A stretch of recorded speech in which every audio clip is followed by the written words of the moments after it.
Hey, what's up guys? It's Cypher from CypherPK.com, and today I'm bringing you my dual wield Magicka Sorcerer build that I've been playing for the past, let's say 3 to 4 days while I was pushing for Emperorship.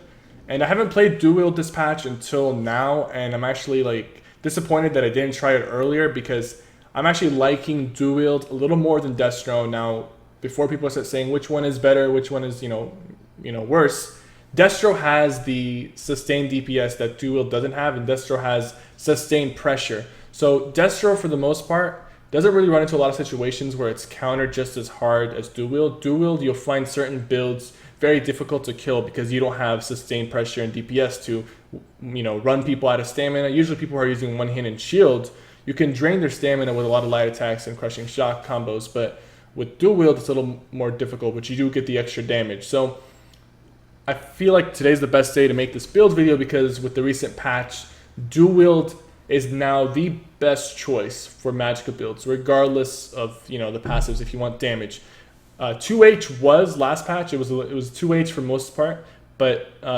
dual wield got one of its passives changed, and I'll show you which passive that is. But let's jump into the build really quickly. I want to make this quick and just give you a quick explanation, so we don't have to make this video too long. It's pretty similar to the old build that we had on the channel. Dual wield and resto, inevitable detonation, crystal fragments, structured entropy, endless fury, and curse. Now, inevitable is going to be our massive, AoE damage. It's a cast time. Some people go with proxy. I prefer to go with inevitable, so I like to play from a distance. Second thing is, frag is going to be your bread and butter DPS. Now, the difference between this build and the last build is structured entropy was on the back bar, but now it's on the front bar because you're not going to streak as much. So we have streak on the back bar and structured entropy on the front bar, so we can get the crystal frag proc. Actually, I believe it was like this from the start, but this is so you can get the 20% extra damage. Endless fury as an execute. Curse, just you time your curse with your detonation. Now Dawnbreaker is going to be one of the best ultimates you can use with this build. It just hits really hard. It's AoE, hits dodge rollers. You can time this with your curse, detonation, frag, and then Dawnbreaker to finish them off or execute them. Resto bar. Now we have one ability here that you can switch up. You go with a typical 2 shields, hardened ward, healing ward, and streak. Mines, I feel like with this build you can really take advantage of mines. I like to play with mines instead of incase. I see some sorts playing with incase, but mines with this build just it hits really hard and you can stack them, and I've had a lot of situations where I one-shot people just by stacking mines properly. Soul Strike was just an ultimate I was using just so I can deal with not shield stackers, people who are blocking, but you can also use Greater Storm Atronach as a substitute for that. Now over here we have Combat Prayer for extra damage and some extra healing. You can go with Blessing and Restoration. I, for the most part, was just playing with Harness Magicka, which is definitely a viable option, but so is Combat Prayer if you want to boost your damage. It's a pretty standard setup for a shield bar. Dual wield, resto. Let's go into the set bonuses. We're running pretty simple, 3 bonuses, 3 sets. 5 Kaganak, it's going to give us max Magicka, magic recovery, maximum health, and spell damage. You could also go with 5 Julianos if you want more damage and crit. 4 Magnus, max Magicka, magic recovery, and spell damage. Now, on our dual wield bar, we have the 4th piece of Magnus because one of our swords is Magnus. Now, the proper way to set this up, it's really important. By the way, the jewelry is willpower. Necklace of the willpower, ring of the willpower, ring of willpower, arcane on everything, spell damage on everything. You can put reduction or regen if you want, but spell damage on everything is what I'm running with to achieve really high spell damage.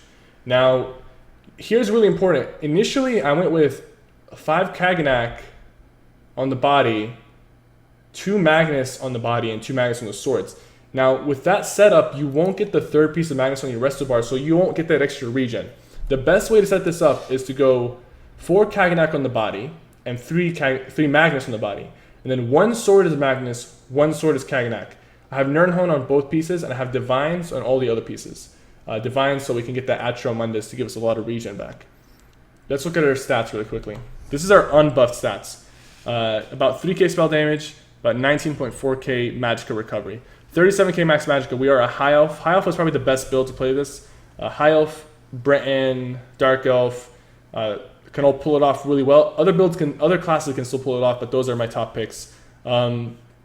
37k max magicka, 22k max health, 13k stamina. We have everything into magicka. We're using tri food buff. Now you can also go with tri regen if you want more, magicka recovery, or double regen, magic recovery and stamina recovery. That's definitely a viable option. Some people need it because they want to manage their resources a little better. Some people want the damage, some people want the regen. It's up to you. I usually play with the damage, and sometimes I do run out of resources, and if I was using drinks I wouldn't have, but other times I kill people that I wouldn't have if I wasn't using food. So it's there's a trade there's a trade-off you have to make there.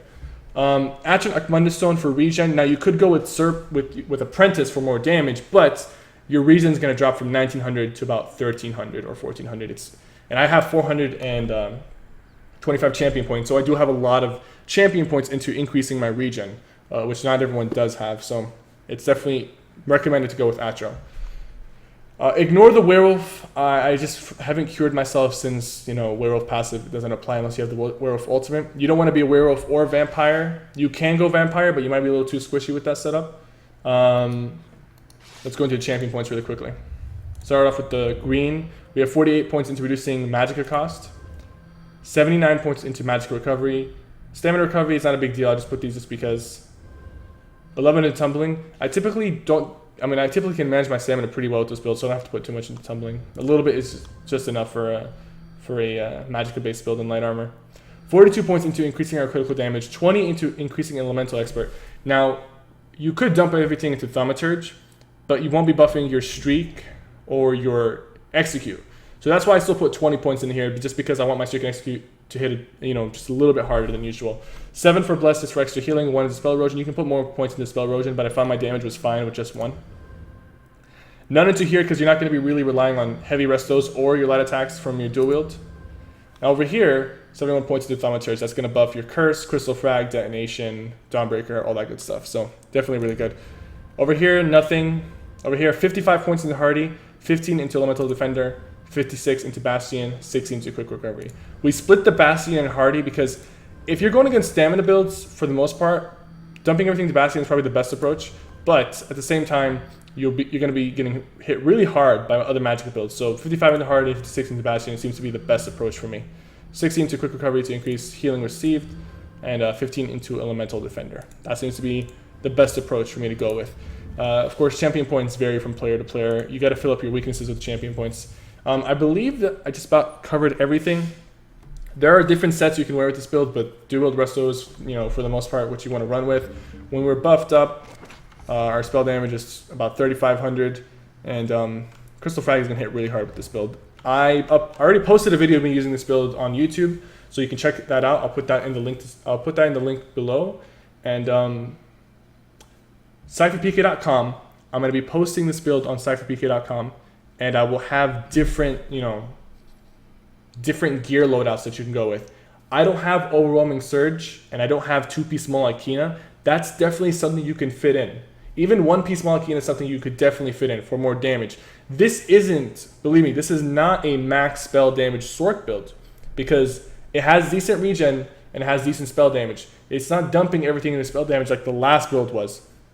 I will eventually make a Sorc build that just dumps everything into spell damage and see how that plays, but until then, this is like a high damage Sorc build that can still sustain and do well without having everything into damage. So thank you guys so much for watching.